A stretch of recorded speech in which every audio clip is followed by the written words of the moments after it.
So everyone, Apple did it. They released their $599 MacBook, the new MacBook Neo, and that's going to be the new entry point to the MacBook lineup for anybody walking into an Apple store.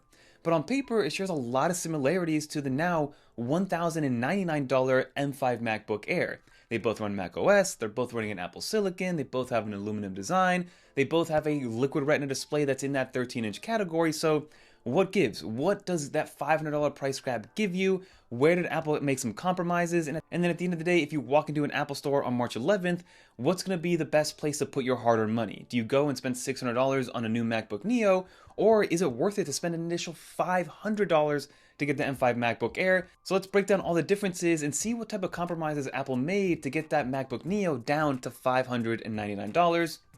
Let's get into it. But now, before we continue, if you do enjoy video breakdowns like this one where we talk all things Apple, consider subscribing to the channel and help us get to 1 million subscribers by the end of the year. But let's start off first with breaking down the price points. Okay, so of course the price breakdown is $599 for the entry-level MacBook Neo. It only has two configurations where you do bump up to $699 to double the storage and also get Touch ID on the keyboard. So already that's going to be the first compromise you see. It starts at $256 storage without Touch ID.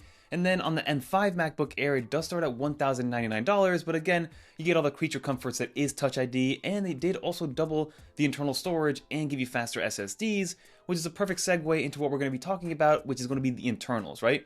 The big thing here is going to be the A18 Pro chip versus an M5 chip. One is a mobile-first processor, while the other one is built, again, for laptops, but the architecture of the M5 chip is very similar to that A18 Pro, so what compromises are we making here? So, at first glance, the A18 Pro gives you a 6-core CPU and a 5-core GPU with 60 gigabytes per second memory bandwidth, which, again, for its own right and for a mobile processor, that is fantastic. But the M5 chip is going to blow that completely out of the water. You get a 10-core CPU and up to a 10-core GPU, depending on which one you're going with. I believe the entry-level one has an 8-core GPU, but again, still more than what you get on an A18 Pro. And then this is going to be the big one. You get 153 gigabyte per second memory bandwidth, which is more than double what you get on the A18 Pro, meaning things are going to be faster, things are going to be snappier, memory inside of your computer is going to move much more quickly between applications and tasks versus the MacBook Neo. Now again, 60 gigabytes per second is still going to be more than enough for a lot of people, depending on what you're going to be using this for, but just know that the entry-level MacBook Air gives you about 2.5x that type of speed. So when it comes to use case buckets for the MacBook Neo, I would say web browsing, schoolwork, email, streaming, some light productivity tasks, maybe some LumaFusion editing, photo editing, versus on the M5 entry-level MacBook Air, now we're talking photo editing, now we're talking some more AI workloads, now we're talking a little bit more coding, more multitasking, some video editing. For instance, I have the M5 MacBook Pro behind me, the regular M5 chip, and it's running through Final Cut Pro like butter with no issues whatsoever, while I think the MacBook Neo will stutter a little bit. Now, another thing to consider here is that the MacBook Neo only comes with 8 gigabytes of RAM. Now, that's 8 gigabytes of RAM no matter what configuration you get. Like I said, there's only two configurations here. So again, that is going to be limiting from a memory standpoint versus the M5 MacBook Air starts at 16 and it can go up to 32 gigs of RAM depending on the configuration. But again, from an entry-level standpoint, you're getting 2x the amount of RAM on the M5 MacBook Air. Now let's talk about displays, because you're actually getting a very good display on the MacBook Neo. They're both going to be Liquid Retina displays. MacBook Neo is a true 13 inches versus the MacBook Air is going to be a 13.6 inch display, so it's going to be a little bit bigger from a diagonal standpoint, but not by much. So both the displays do have 500 nits of brightness, so from a brightness standpoint, you're not getting anything more or less on the MacBook Neo. But where it does start to kind of separate itself a little bit is that the MacBook Air does give you the P3 wide color gamut and True Tone, while the MacBook Neo doesn't give you either of those. But now let's talk ports, because Apple did something very sneaky here when it came to the MacBook Neo. When they showed off the port selection, they did show off that it has two USB-C ports, as well as a headphone jack, which is nice to see. We didn't see any MagSafe on there because it doesn't support that for the MacBook Neo, but what Apple did here is a little bit misleading. They didn't really mention the speeds or anything, but they are two USB-C ports. One of them is a USB 3 port and the other one is a USB 2 port, which is a huge difference.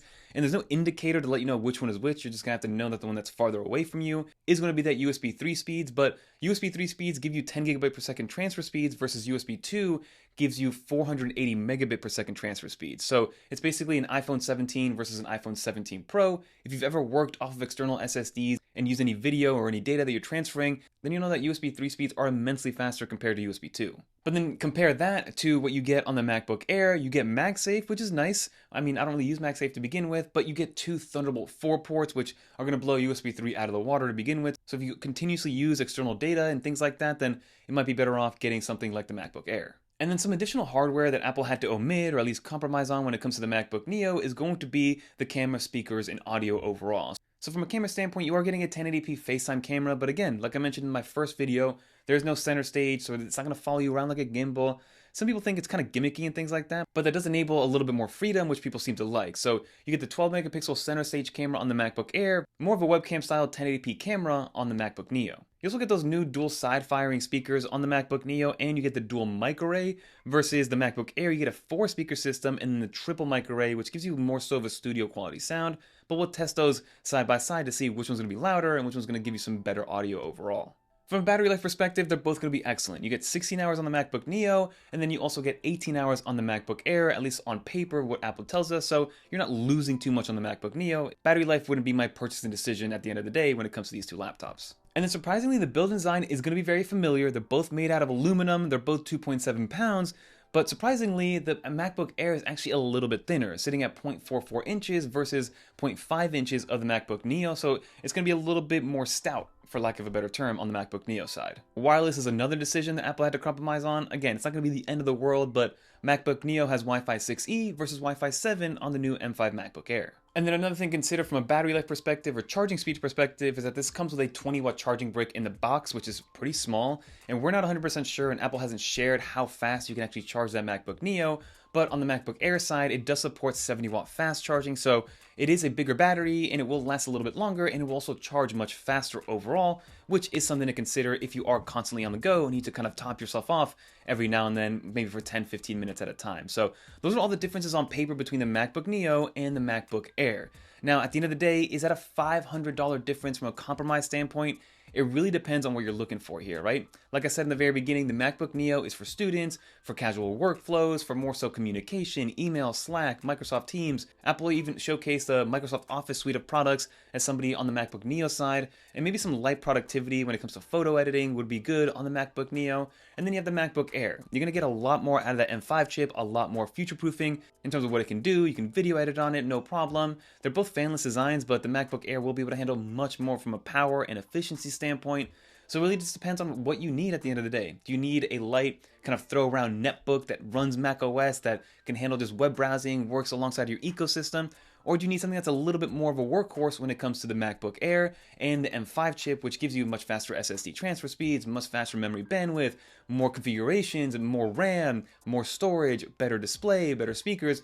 Everything is better, it just depends on your use cases if it's $500 better overall. So let me know in the comment down below what you think. Are you a target customer for this new MacBook Neo? Are you in the education space? Would you forego getting a MacBook Air and get a MacBook Neo now that it's available? Or have you always just had your eyes on a MacBook Air? If anything, I kind of want to compare the MacBook Neo to the iPads because I think the MacBook Neo is going to destroy iPad sales, at least for the people like myself that were using iPads more so of a computer replacement versus just an iPad as an iPad. So let me know in the comment down below what you think. Those are all the differences on paper. We're going to get our hands on it. We already pre-ordered the entry-level one to see what you're going to get out of it at that $599 price point, and I'm curious to know how it stacks up against an iPad, against the MacBook Air, and then ultimately the MacBook Pro, because now there's different levels for each person in each use case. And Apple's going to let you climb that price ladder, but that big $500 delta is one that we normally don't see. Normally it's about a $200 difference to get you to go up that price ladder. Now you're making a much bigger deal out of that price difference, because now if you want to upgrade from the Neo to the Air, you have to spend an additional $500, which is a big pill to swallow for a lot of people. But that'll do it, everybody. If you made it to the end, leave a little dolphin, get subscribed for more coverage of all the things that are happening here with Apple's release week, especially next week when we get our hands on everything on March 11th, like the rest of you all. But that'll do it, everybody. If you want to watch some more coverage, click on one of these videos right here. Until next time, I'm Fernando. Peace, everyone.